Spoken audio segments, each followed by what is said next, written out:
Dentro de 2 anos, o Brasil voltará a ser uma ditadura se nada for feito.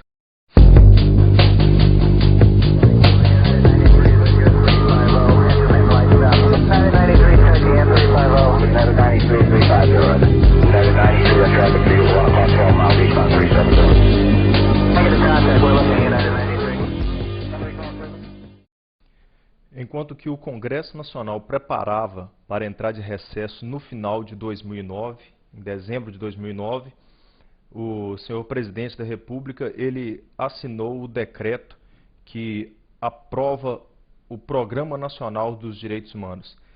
Esse projeto ele foi desenvolvido sobre a responsabilidade do senhor ministro da Secretaria Especial dos Direitos Humanos, uma secretaria que foi criada especificamente para esse programa, sobre a responsabilidade do senhor Paulo Vanucci. E o esforço desse vídeo aqui, o objetivo desse vídeo, desse trabalho, é levar a você um conhecimento, digamos, profundo desse plano, desse programa.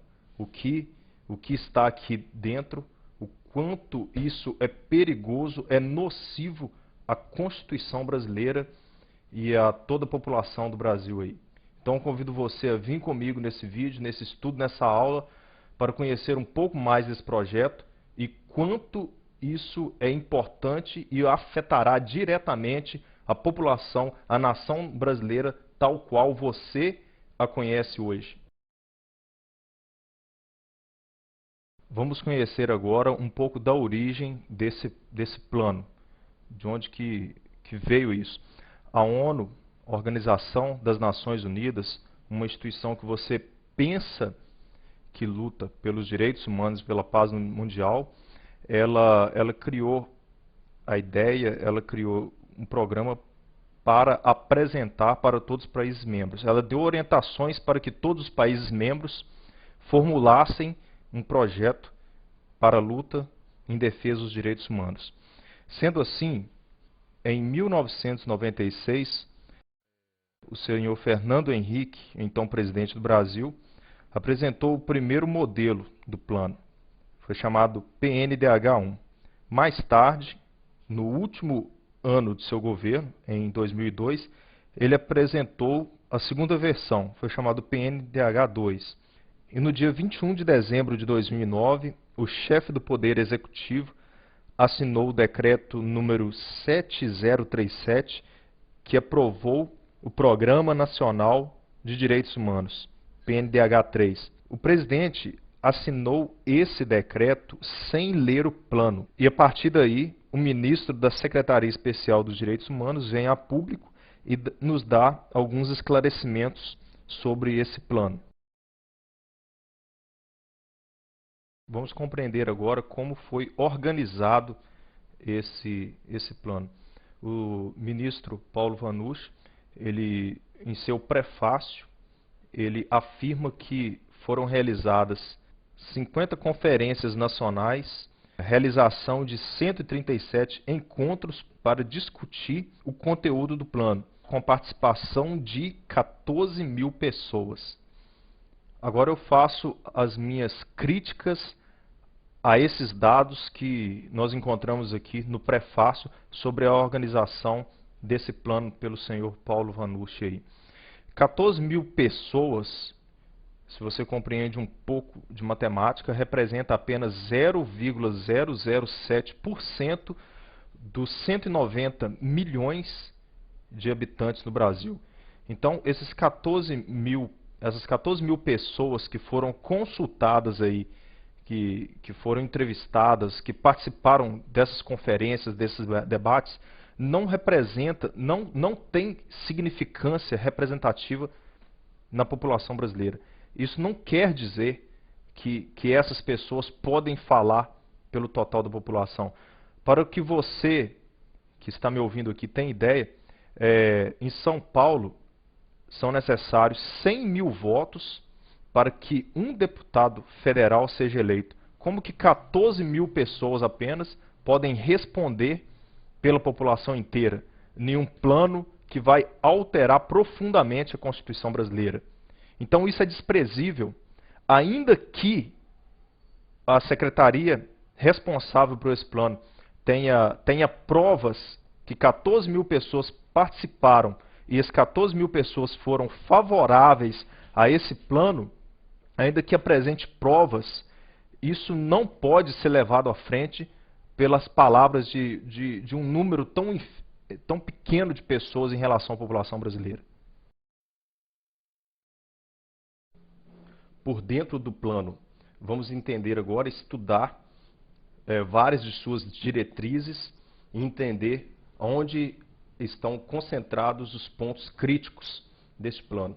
A estrutura do PNDH3 são 6 eixos orientadores, eixo orientador 1, 2, 3, 4, 5, 6 e 25 diretrizes. Dentro desses eixos orientadores estão 521 ações programáticas.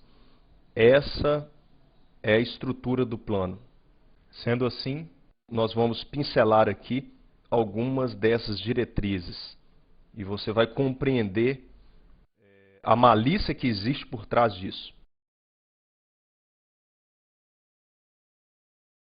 Eu estudei todo o plano, suas 224 páginas, e agora vamos pincelar essas 521 ações programáticas aí e vamos ver o que tem de malicioso aí.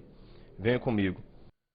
No eixo orientador 2, na diretriz 5, o que fala essa diretriz? Regulamentar a taxação de imposto sobre grandes fortunas. Essa proposta é em criar mais um tributo, mais uma carga tributária no Brasil. E será feita da seguinte forma, digamos que eles considerem que 50, 100, 200 mil reais seja uma grande fortuna. E realmente é uma grande fortuna se comparado à faixa salarial no Brasil da base da sociedade. Então, digamos que 100 mil reais é lá uma grande fortuna, eles determinam. Então, vai ser criado um imposto em cima disso, digamos, sei lá, 5, 10%, que pode ser cobrado anual em cima desse valor. Então, se você construir um patrimônio financeiro que já foi tributado em todas as instâncias para se construir aquele patrimônio e está lá o seu dinheiro na poupança, aí vai ser criado um imposto para tributar novamente em cima desse valor. Essa proposta, não se engane, é exatamente isso que está por trás dessa intenção. A palavra aqui, grande fortuna, é apenas para te iludir, para dar a impressão que só os grandes serão tributados. Mas não é essa a verdade que está por trás aqui. Eixo orientador 3, diretriz 8. Esse eixo orientador tem 4 diretrizes. Desenvolver campanhas de informação sobre o adolescente em conflito com a lei, defendendo a não redução da maioridade penal.